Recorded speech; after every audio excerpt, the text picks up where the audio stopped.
Every so often, a technological invention comes along that changes everything about the way we live. If you were born in this millennium, it's likely you only know a world where there have been smartphones, the internet, and satellite TV.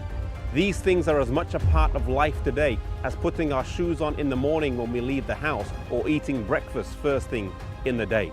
Those who are a little older though will remember a world where there was no social media, where the internet was very slow or non-existent, and the idea of taking a photograph on your mobile phone was mind-boggling. Video chat seemed way distant in the future, and yet today these things are considered normal and a part of life. There was a time where if you wanted to read something, then it would have been handwritten by someone else. Books were expensive and hard to come by. The materials were costly. Monks would write on treated skins called vellum, and a single copy of the Bible would require 300 sheepskins or 170 calfskins. Most people could not read, and the majority of books were in Latin, a language that only the most educated could understand. In the 15th century, the printing press came along and revolutionized the world of literature, fundamentally changing the way that we communicate, as it enabled the fast flow of information and led to the quick spread of new ideas. Once text could be reproduced quickly, people had access to read books that they didn't have before. A previously illiterate populace now turned into a more educated and inquisitive one.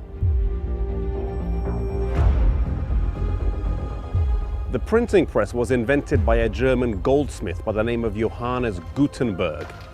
The exact date of his birth is not known, as he was not a famous man during his lifetime, but it is believed he finished working on the printing press at around the year 1440. The first book to be published in several volumes and multiple copies was the Bible in 1452.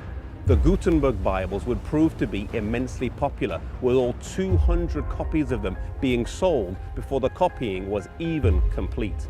This was 65 years before Martin Luther published his 95 Theses, and while he was able to preach to only a relatively small number of people, the printed page would reach thousands of people in a short space of time and across national borders. With books being translated from Latin into other languages, people naturally began to ask, why was Mass still being conducted in Latin? People began to ask why church services were not conducted in the language that members of society, regardless of their wealth or education, could actually understand.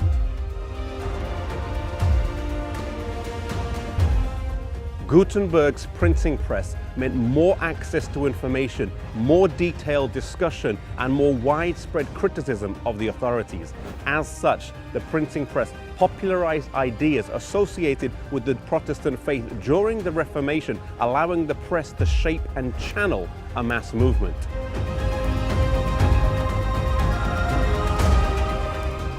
The printing press removed control of written material from the Catholic Church and made it difficult for the Church to inhibit the spread of ideas that they regarded as heretical.